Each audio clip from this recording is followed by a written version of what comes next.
Welcome home. We are WNST, AM 1570, Towson, Baltimore, and Baltimore Positive. We're taking a little hiatus on the Maryland Crab Cake Tour for a couple of weeks. I'm putting together the biggest, coolest, most awesomest promotion we've ever done for Radio Row Week. It will begin on February the 5th. In the meantime, we are channeling our incredible 25-year history here of serving Baltimore sports fans truth, gospel, fun, memories, all sorts of things. Our 25 Stories of Glory, all presented by our friends at Curio Wellness and Far and Dotter. And I will be getting out my I'm a Blunt Person shirt shortly, as well as getting out these O-Snaps and peppermint payouts and unwrap the cash tickets that week of February the 5th. So circle that week. And just know you will be involved in doing a good turn. And this guy may be involved as well. We've been thrown out of Radio Row in Las Vegas. We're trying to figure out whether Luke's going to be there, who's going to be there, you're going to be there, how many people are going to be there. Dennis has a flight. Raskin, everybody's got flights now. People are calling me. Can you get me tickets? The whole deal. And I'm like, let me use a Luke Jones term here. Pump the brakes. Pump the brakes, man. You know, we got to play Pittsburgh, trying to figure all that out. Luke Jones joins us now. If you're on our WNST Tech service brought to you by Coons Baltimore Ford, you'll be getting injury reports and the important things that lead up. I would say the injuries are the lead story, right? And getting everybody healthy and who the opponent will be. But in the meantime, they do have to go play a football game this week, Luke. And, John Harbaugh was, rightfully ebullient and confident, and having been down this mountain many times before, as Mike Tomlin, by the way, another winning season for him. It's uncanny. It's not uncanny. It's just it's a testament to how great a coach Mike Tomlin is. But here comes Mike Tomlin with everything on the line. The Hatfields, McCoys, first game of the weekend. What is the lead story this week? Is it getting through Pittsburgh, or is it getting ready for Team X, Mystery Team X, 3 weeks from now? Because first things first, I mean, they do have to go play this week, man. Well, you just said it, and the answer is yes in that either-or scenario you just presented, because they're related. I mean, and when we say get through Pittsburgh, it has nothing to do with winning. I mean, it's just, look, the guys that are out there playing, they're going to play hard. I mean, it's tough to – I think where you have to be concerned, and this is why I'm not a big proponent of the idea of having Lamar play 2 series or anything like that. The different options that you hear fans and pundits and even looking at how coaches have planned, because I think when you do that, there's these guys are such creatures of habit, right? I mean, their competitive juices are unlike anyone in the world. I mean, that's why they got to where they are right now. But the idea of downshifting, right? The idea that you're out there, but you're not really playing in the same way that you normally do. I think that's where you really have to worry about injuries. And that's where it's concerning. And that's where, for the guys that you really want to hold them out. Like, don't even mess around, right? Just keep them out of the game entirely. You understand that there's only so many you can do that with. But as John Harbaugh noted on Monday, and I think he was being truthful in saying this, there are some decisions that they have to figure out in terms of guys that are banged up right now. I mean, you look at Kyle Hamilton was inactive. We're not going to see him till the divisional round, but would he have been a guy that you automatically deactivated, or would that have been a guy that maybe would have played a little bit, because he's on the younger side? So, but that's going to be an inactive spot, presumably. Kevin Zeitler, who, went through a very lengthy pregame workout on Sunday. That knee and quad, that's, you could tell he's not moving well, and he wanted to give it a go. And you could even see by just looking through some binoculars from the press box that he was disappointed that he couldn't go on Sunday. So you want to get him right. Brandon Stevens was inactive, and that's before you even get into Marlon Humphrey hurting his calf and being missing the rest of the game on Sunday, and some other guys who got banged up. Although Michael Pierce came back, Daryl Worley cleared concussion protocol and would have gone back in if they needed him to. So they've got some guys banged up. So that does complicate some of your decisions here in terms of, you still have to field a team, right? I mean, you still have to play the game. You don't have a 90-man roster. So it does complicate things a little bit, but at the end of the day, these are good problems to have. These are problems that Kansas City and Buffalo and Miami and the Bengals, who aren't even going into the playoffs. I mean, they're all saying, yeah, we'll take those problems. We'll weigh those decisions, but that doesn't mean that there aren't some challenging decisions that need to be made here. And if you're John Harbaugh and you're Eric DeCosta and Steve Bisciotti and the entire brass, the entire coaching staff, I mean, you're holding your breath for 3 hours on Saturday. There's no question about it, because you're not going to be able to hold out everyone in terms of guys that will be of value to you in trying to make a Super Bowl run here over the next month. So again, these are problems that other teams would gladly have, but you do have some decisions that you have to figure out. But it is a little bit complicated, because even though I don't really anticipate any of these injuries, other than talking about Mark Andrews and wherever he'll be, and we'll see. He'll be if he's got a chance to play, he's going to be activated to the point where he'll go back to practice, and he'll have to ramp up because he hasn't played, at this point, in 6 weeks, 7 weeks, whatever it is. So, but for the most part, I think most of these injuries should be guys that are good to go, by divisional round weekend. But in the meantime, how do you manage that? How do you navigate this game? You do want to put your best foot forward with the guys that are actually out there, because like I said, I think you can't go through the motions in that competitive environment, because that's how guys get hurt. I think that's why preseason football is, we've talked about it a lot, and we've seen how teams like the Ravens, for example, have changed so drastically in how they approach it. So, I think it's interesting in that way.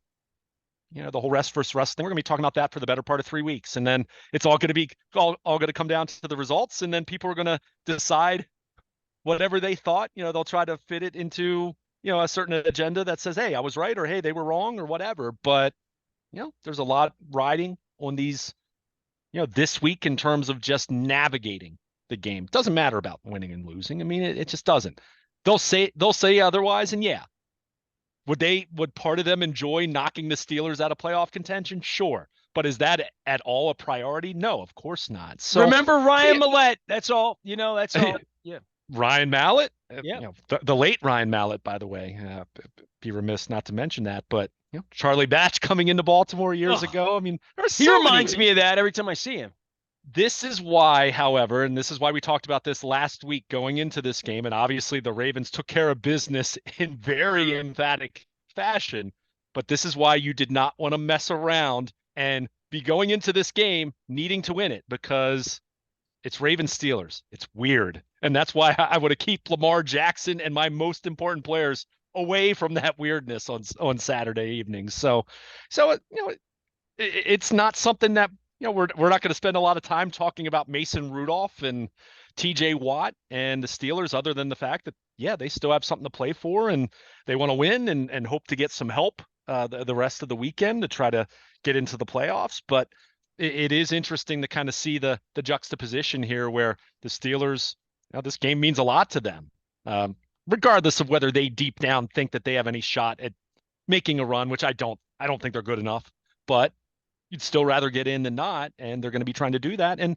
the Ravens, the guys that are out there playing, yeah, they want to stop them, but it's the question of who exactly is going to be out there. And as I said, I'd be shocked if we're not seeing the best, most significant 7 to 10 guys on the roster seeing either no action or very little action, or they might be active and standing on the sideline, which I think the Ravens 4 years ago, they deactivated 7 guys, and Jimmy Smith was active, but he didn't play a snap. So he was inactive basically. So, we'll see how it plays out. I don't think it's so compelling to, that you're going to talk for hours about it, but it will be interesting to see how they approach that and how they'll respond.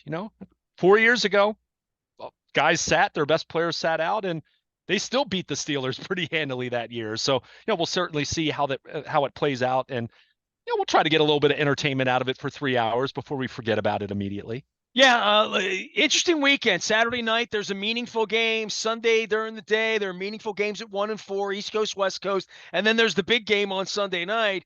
And how our fan base, I mean, obviously Cleveland doesn't have to play now, and right, they're going to draw the Patsies. They're going to draw Jacksonville, Houston, Indianapolis, somebody from that family of the South. and have a real chance to go on the road and win, right? So and maybe even in good weather conditions, if it's in Houston or Indianapolis, you get a dome, Joe can flip it, I mean, play some defense. Who knows? We wonder the rest of this path. And listen, I don't want to get into the talking points that everybody else is talking about, but all anybody's talking about outside of Baltimore, not just can the Ravens, are they a Super Bowl favorite? Can they win and all that? But it's Lamar for MVP, Lamar for MVP, Lamar for MVP. I don't want to say we've been hard on Lamar in this space. I think I've been fair with Lamar. I don't think I've ever been like unfair to what his accomplishments have been versus what the goal is. And that still would be the case of he's won one playoff game. We're already giving him the Super Bowl, dude. Everybody's calling me. They got the tickets. They're just going to win these 3 games, right? I hope they do. And I hope the kid's vindicated, right? And for all of them. But all that being said, the MVP thing, he feels pretty nonplussed by it, even though it's all around him, right? People yelling it in him. Every television station I put on New Year's Day was Lamar MVP, MVP. I told you so.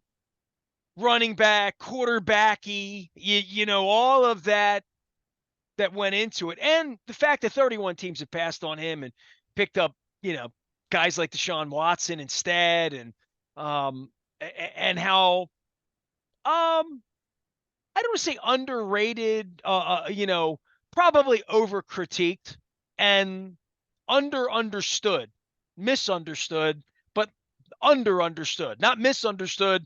Just nobody really understood what the Ravens were doing with the revolution a few years ago. And still, a whole bunch of owners, some who threw drinks on fans this weekend, passed on having Lamar at any cost, at any contract, in any way, and really didn't think he could stand in the pocket and do this. And I would submit to you that I've only seen him do it like this the last 8 weeks. I mean, like this is this the way it looks has blossomed into something that it didn't look like in week 1 or 2 or 3. And I think he's become more comfortable with it, and being coached to do it this way. And Lord knows that the benefits and having wide receivers and having protection, and he can still run or he can fake like he's going to run and get rid of it, which Flacco did the other day, crazily enough. Flacco's been watching some Mahomes and some Lamar as well.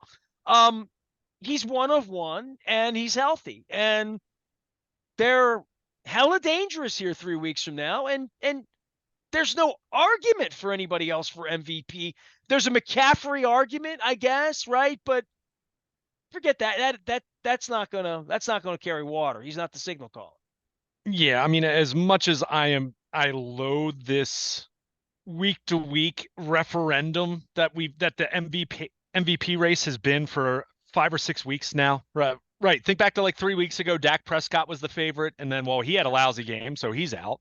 And then Brock Purdy was the favorite when the Ravens are going to Santa Clara to take on the 49ers. And we saw what the Ravens made him look like, so he's out. So then it was Lamar. Lamar's MVP case, and this has been talked about a lot, so I don't think we need to belabor it too much, but it's been such a fascinating look at how, not so much for Lamar, but just how we evaluate MVPs, quarterbacks in this league, understanding positional value. It's why we don't see running backs win MVP anymore, right? I mean, the game's changed and how. Listen, in the Brent Musburger era, it was how many yards, and how many touchdowns versus interceptions, and an interception didn't get held against you so much they put Joe Namath in the Hall of Fame, right? Sure. So, but it was really that. Dude, it's the MVP race in baseball. You and I have argued baseball for 15 years. You better than I, me better than you when you were a baby. But I would say it was always home runs, RBIs, where you want a winning team, your team win the division. It was, he's a pitcher. Give them a Cy Young. You can't make the pitcher the MVP. He doesn't pitch every day unless he's Eckersley, unless he's Vukovic. Let somebody that's taking the ball, Suter, taking the ball 60, 70, 80 times when position players, Cal Ripken's suiting up 162, right? Catchers are catching a $130, a $140 if Yogi Berra is winning, or Johnny Bench, or those kind of you look at it that way and you'd say, well, he's just a second baseman, Joe Morgan or whatever, Ryan Sandberg. You would say that about those players. In the NFL, man, like you could talk about pass rushers or wide receivers or running backs or anything else. The quarterback's the guy, right? Yeah. Like, so that's that. I mean, in the same way the pitcher's not the guy in baseball because he doesn't play every day. I don't. I'd have a hard time it's the toughest position in the sport, in any sport. The MVP in football is a quarterback. It has to be. Yeah, it is. But what has made this year so unique is you didn't have that quarterback having this unbelievable statistical season, like what Mahomes has done, like what Lamar did in 2019. I mean, this isn't Lamar was a better player in 2019, but his statistical profile, his resume, way more impressive than what the stats look like for him this year. And he led the league with 36 touchdown passes. He was sixth overall in rushing. Talking with running backs, he was sixth. He had 1,200 rushing yards. I bet the numbers they have on the contact he took that year versus the contact he's taken this year, just in general, I bet it would look different. It looks different, although I will continue to say you absolutely overrate that part of the equation. But I don't want to get into that. But what we're saying right now with Lamar, what we see with him is you have a quarterback who is not running as frequently, especially when it comes to the designed run game, which Greg Roman would have Lamar by design run a lot. Now, Lamar still runs a lot. Let's be clear. You know, the numbers, you know, I mean, he's leading the team in rushing still. I mean, it's not as though that has changed. He's still, with what he did on Sunday, he's leading the league among qualified rushers in yards per attempt. So that hasn't gone away. It's just it makes him an MVP, now. Right? It's just, no doubt. Well, right. And that's part of it, right? I mean, you can say, you're measuring okay, well, him against Michael Vick and Steve Young. Right. Well, and that, but that, going back to what I said in 2019, it slapped you in the face. I mean, it was unanimous. There was no discussion. He was the MVP. Was it quite as dramatic going into Sunday's game of him being unanimous? Probably not. But he had the monster statistical game, 5 touchdowns, perfect passer rating, puts an exclamation point on it. Now, 24 touchdown passes, assuming we don't see Lamar against Pittsburgh on Saturday, which I'm not expecting to. 24 touchdowns, 7 interceptions. That alone, does that sound like an MVP? No. But then you throw into the fact that he's leading the team in rushing. And okay, he's not going to have 1,000 yards, but he's up, over 800. And, we're talking about that. I mean, that's still, that's still silly when you take a step back and you just think, and we're used to it in Baltimore, right? We've watched it for 5 years now. But when you still think about what he does, that's why I've said, and I'm not saying this for you. I'm saying for people I would who keep flipping with you and say it took some getting used to. it did, but at the same time, you saying that is proving the point. But he's had to survive too. He hadn't been standing up the last 2 years. So sure, I'm kind of right about that. I mean, well, and so were the Joe Burrow gets hurt all the time too. So what are we? Fair enough. Guys get hurt. I think it's way more that it's football. Guys get hurt. And look, I said this 5 years ago. As Lamar got older, his game was always going to need to evolve for the Ravens' sake, for his sake. I said at the time, and I think the comparison I used then was Russell Wilson. Russell Wilson, not even getting into all that. But the point is, you thought of Lamar as run first at the beginning of his career. As time's moving on, he's still running a lot. He's still scrambling a lot, but he's thrown for a career high in passing yards this year. He has a career high in yards per pass attempt. So he's become more efficient. They're pushing the ball down the field. I mean, take a look at, and this is an MVP highlight reel play that I'm mentioning here, but his touchdown to Zay Flowers on Sunday. Nestor, go back and look at the play fake he gives there. He actually drops back initially looking like he's going to throw the ball left-handed and then flips his hips, and Zay Flowers is wide open. And look, I mean, I would say I could have completed that pass, but I can't throw a football that far, even if no one's standing there. But just the things he does are so incredible and so rare. And you said it, he's one of one, and he's healthy. The Ravens always have a chance when those two conditions are, that Lamar's upright and on the field. You have a chance, always. But he just does so many things on a football field that are so unique that through all of the discourse, and even the good discourse, even good nuanced debate as far as Lamar as a player, where he is, where he was, where he is now, where he's going over the next 5 years.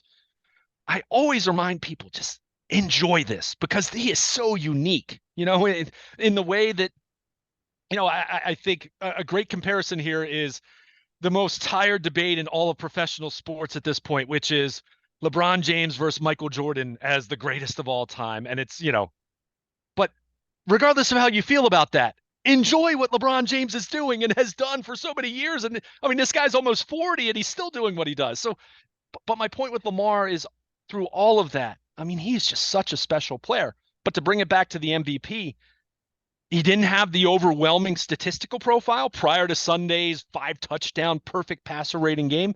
But boy, what a statistical exclamation point he put on his season. And that's where we have to, you have to find that where the intersection is between, yes, stats are, they have to matter. You can't just go off the eyeball test. That said, stats aren't the only thing that matter. And I think when you look at his body of work, and more specifically, this football team and its body of work, let's be clear, the defense is a massive, massive reason why this team is 13-3. A much bigger reason why this team is 13-3 than the 2019 Ravens were 14-2. It's a and that's way why better defense. Week 10 Lamar wasn't the MVP, right? And that's fine. And that's right? fine. Look, I'm not saying I would have voted Lamar as MVP in Week 10. I think he was having a better season than the statistics indicated.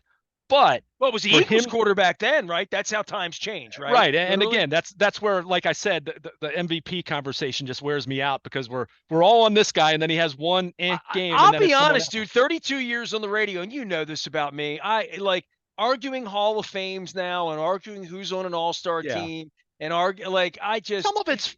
I liked it when I was a kid. It's just, it's not irrelevant enough. Who's the coach of the year? Who's the all-pro?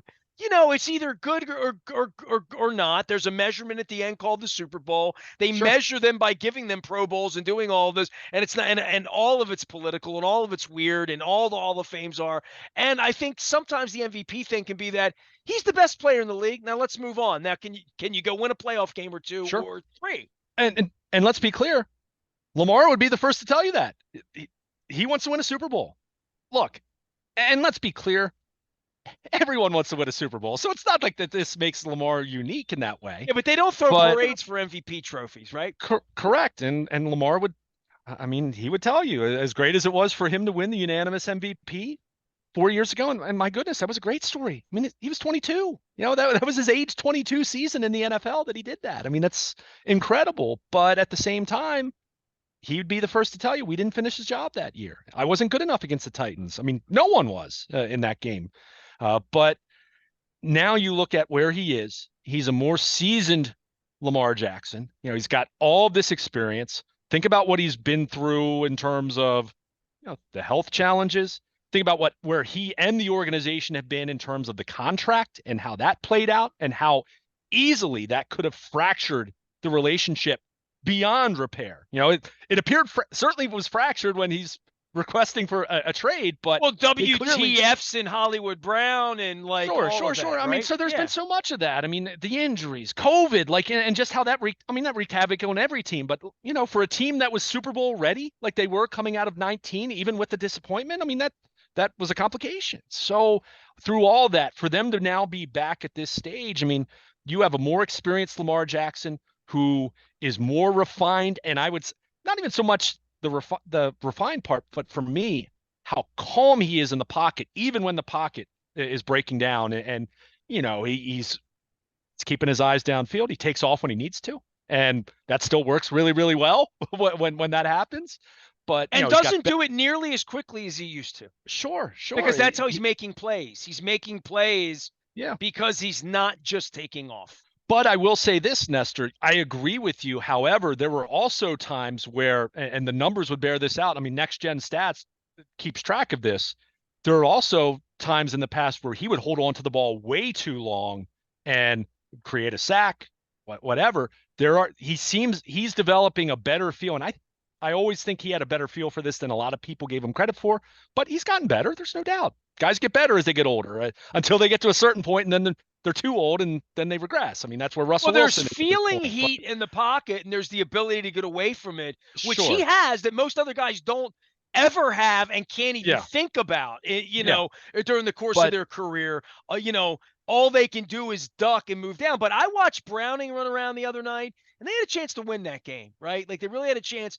He did not feel the pocket at yeah, all in a he's a way that backup when quarterback. when Yeah. you watch these other quarterbacks, they 3-2 pocket close, gone out of the pocket. Then you make the play, sit in the pocket in nanosecond too long, Hmm. and you get buried. And you get, I mean, Well, and he had to feel that too because he was getting buried at various points last year, especially. Well, and I like that you brought that up because it's another talking point that helps his MVP. Not that he needs his case to be helped at this point. I mean, he's going to be the MVP. It's a slam dunk at this point. But look at how the early in the year, he had there were some strip sacks, right? There were times the ball got knocked out. And look, that's a two part problem typically. Yes, the O-line needs to hold up in protection, but there are also times, to your point, if you hold the ball a little bit too long, you can't expect the O-line to hold up. And that's where Lamar at times in the past, and it still happens on occasion, where if he holds on the ball too long, yeah, your protection's not going to hold up for 7 seconds. No, Jonathan Ogden can't hold a guy off for, if you're standing back there 8 or 9 seconds. But he's developed, and so much of this just comes with experience. I think T. Martin, as the quarterbacks coach this year, has done a great job with him. Todd Monken, we've talked about at length.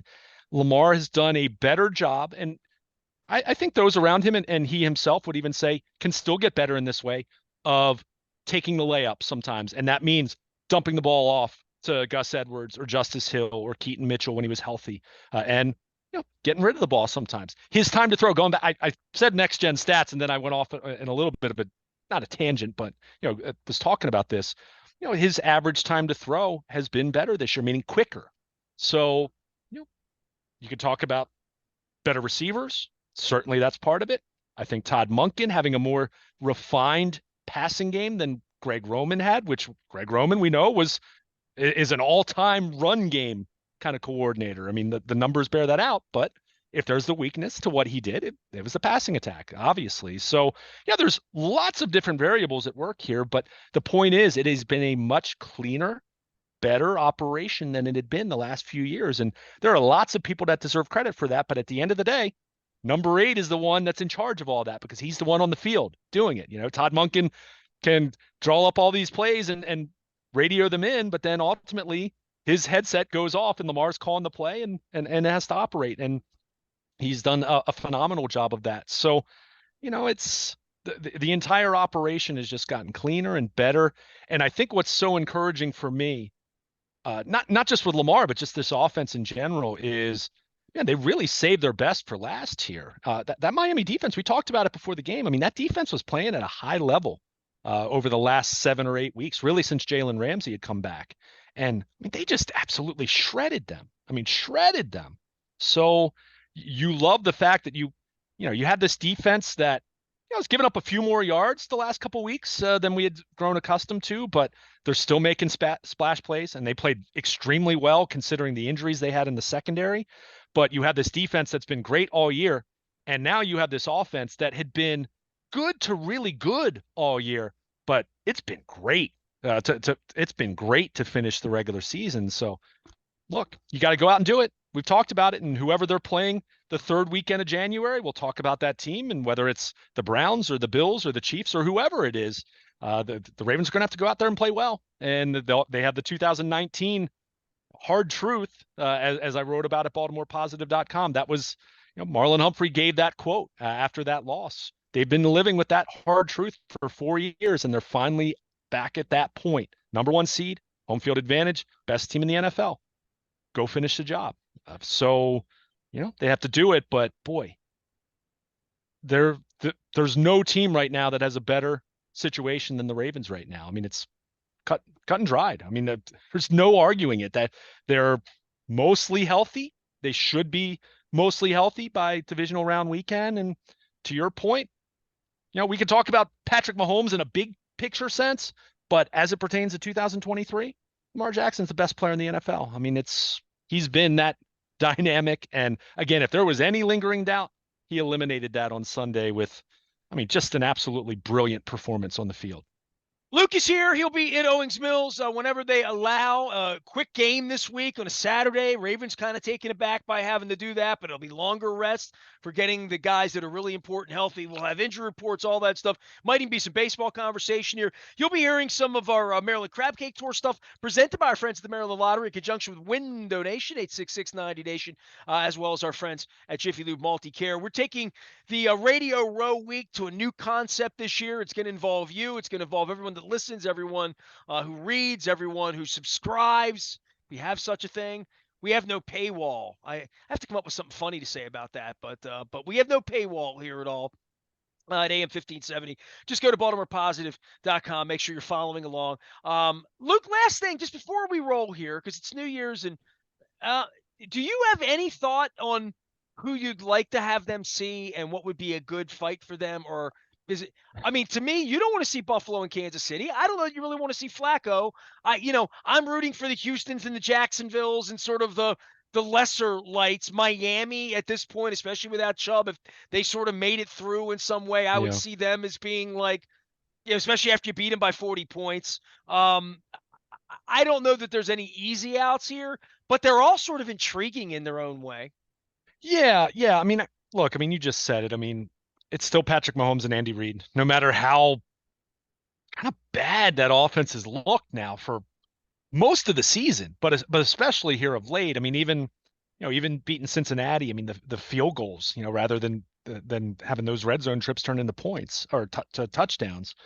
Cleveland's been talked about at length. I mean, my goodness, from a media narrative standpoint, I mean, Joe Flacco coming into Baltimore, but don't sleep on the Browns in general. I mean, the defense, they playing really well, so you have them.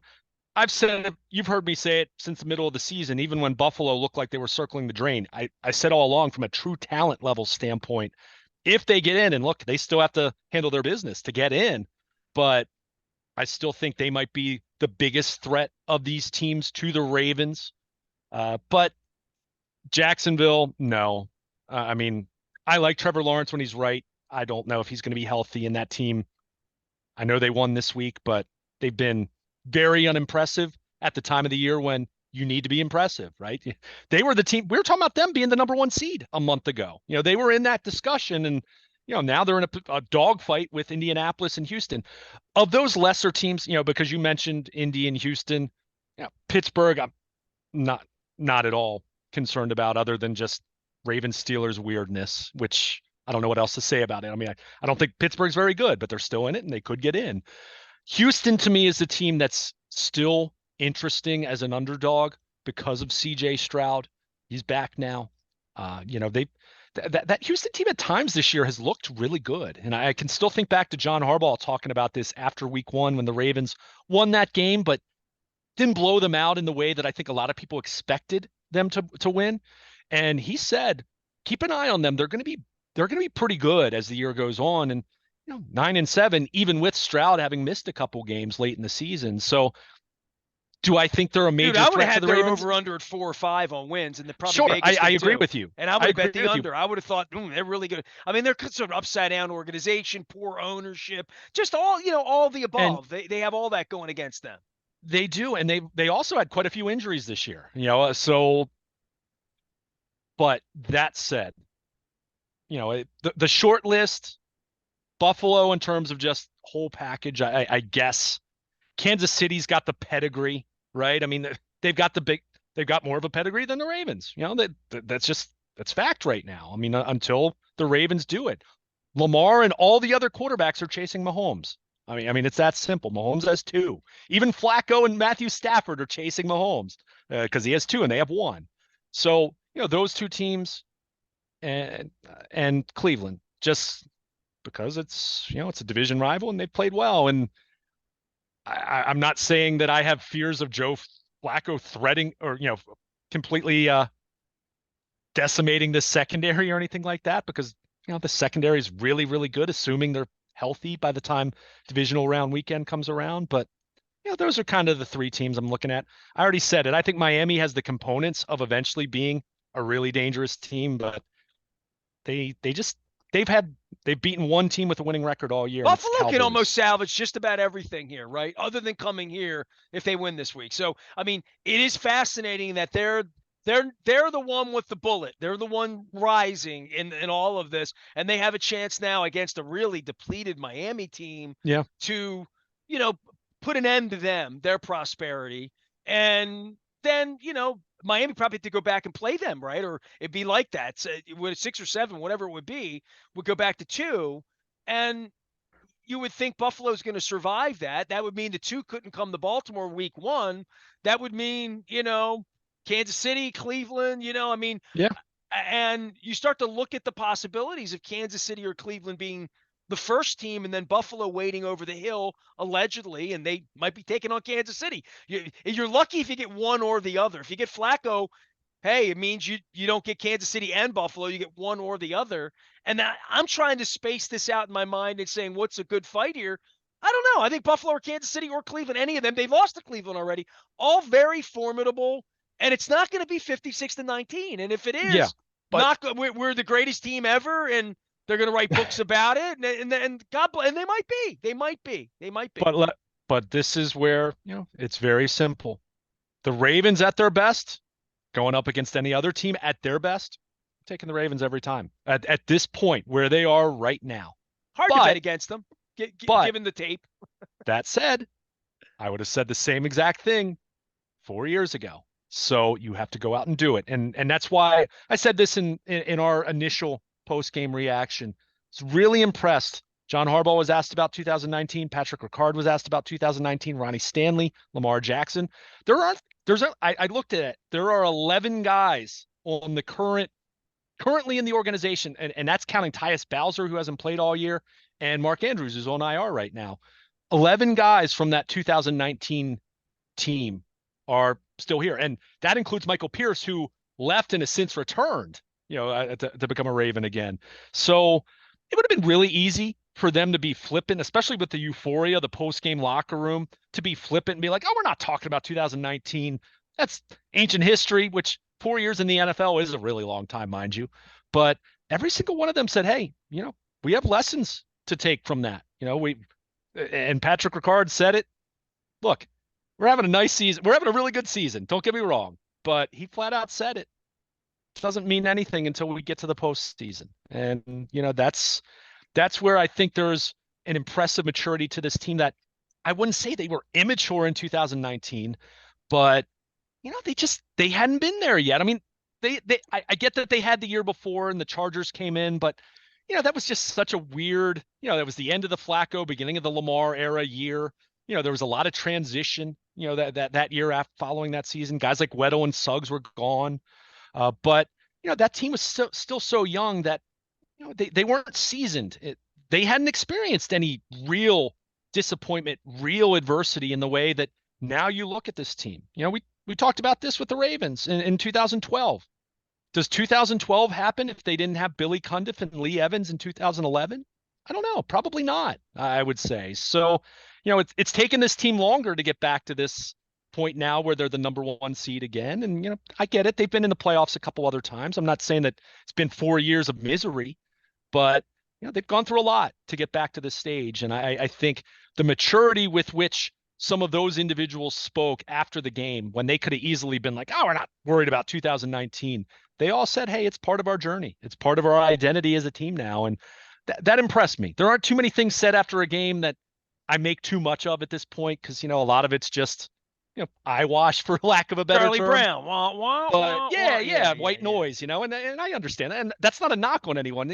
These guys are 10 minutes removed from playing a football game. I like when they say meaningful things. That's the part I miss about being in the locker room, that these podium moments never feel that way. I like the fact that they acknowledge that that's part of the story. That's part of their story. I'm going to use a wrestling line here real quick. Cody Rhodes, the son of the great, the late great Dusty Rhodes, he's become a main eventer in WWE, and over the last year, he's been on a quest to win the WWE title. And his line that he's used is, "I have to finish the story." And we'll see if he does that in Philly and WrestleMania 40 in April. But boy, the Ravens have a chance to finish the story. This era of the Ravens, the Lamar Jackson era.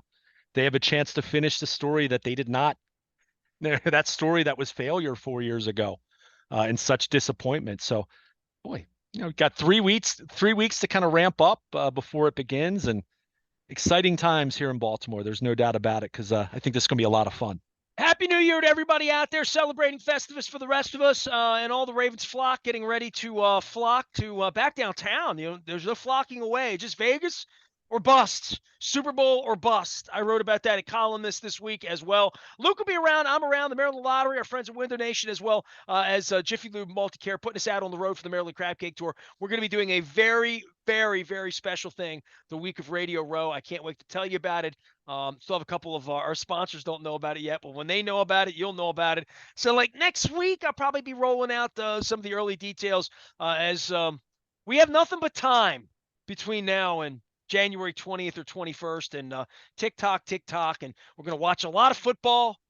We're probably going to eat a lot of pizza, drink some beer here. It's January around here. Happy New Year to everybody. Following your best weight plan with our friends at Planet Fitness. I've got Q coming on talking about get me in shape. I got to get on some weights this year. I need to write a little bit more this year. Trying to think of what else I need. I had some resolutions, but yeah, maybe have a parade in Baltimore. That'd be a good New Year's resolution. I'm Nestor. He's Luke. We are WNST, AM 1570, Towson, Baltimore, and we never stop talking Baltimore positive.